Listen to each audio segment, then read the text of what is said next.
Episode 8, The Fascia of Feeling.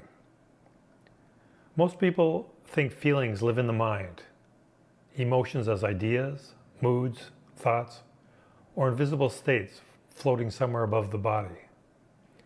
But emotion is not abstract. Emotion is physical. It moves through tissue, it organizes posture, it alters breath, it lives inside the architecture of your fascia.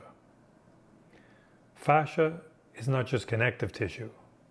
It is the body's sensory fabric, a continuous matrix that listens, transmits, and shapes your every movement.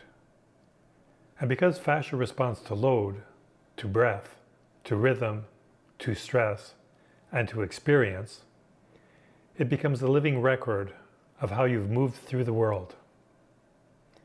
When someone carries grief, you see it in their ribs.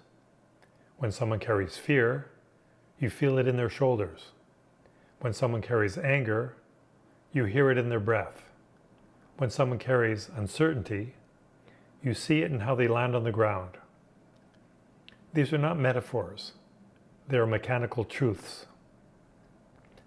Fascia tightens in response to threat. It thickens in response to repetition. It locks when the nervous system needs protection. It becomes rigid when emotion is overwhelming or unresolved. This is why two people with the same job, same training, and even the same injury can move in completely different ways. The difference is not strength. The difference is what their fascia is holding. Fascia is the medium where emotion becomes movement. It's where memory becomes mechanics. It's where experience becomes strategy. When emotion is unprocessed, fascia becomes dense. When experience is overwhelming, fascia becomes defensive. When a person disconnects from sensation, fascia stops gliding and begins gripping. The tissue no longer transmits force, it absorbs it. It no longer expresses movement, it restricts it. This is not weakness, it is adaptation.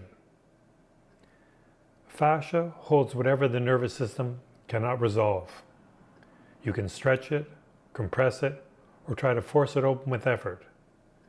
But fascia does not respond to force. It responds to information.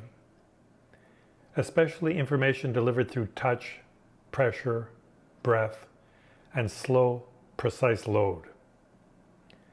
This is why a single emotional moment can stiffen the diaphragm. Why a difficult season of life can reshape the tension of the neck. Why unresolved fear can anchor itself into the psoas. Fascia reorganizes around the stories we live.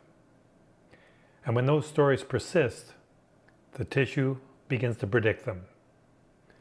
A body that learned to brace will brace even when life becomes safe. A body that learned to shrink will shrink even when confidence returns.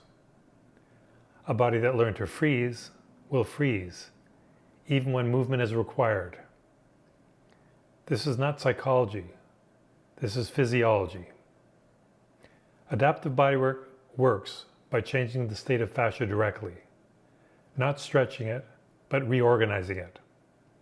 When adhesions soften, the tissue remembers how to glide. When the diaphragm and rib mechanics decompress, breath becomes a full body movement again. When lines of tension release across the body's continuous fabric, the nervous system receives new information about what is possible. As fascia reorganizes, the emotional patterns embedded within it begin to shift. Not because emotion was released, but because the tension pattern it lived inside is no longer holding the story in place. In the next episode, we will explore how this reorganized tissue reshapes identity, why people begin to move differently, stand differently, and even feel like different versions of themselves when the fascia system becomes coherent again. Because feeling is not separate from structure. Feeling is structure, woven through the very fabric that holds you together.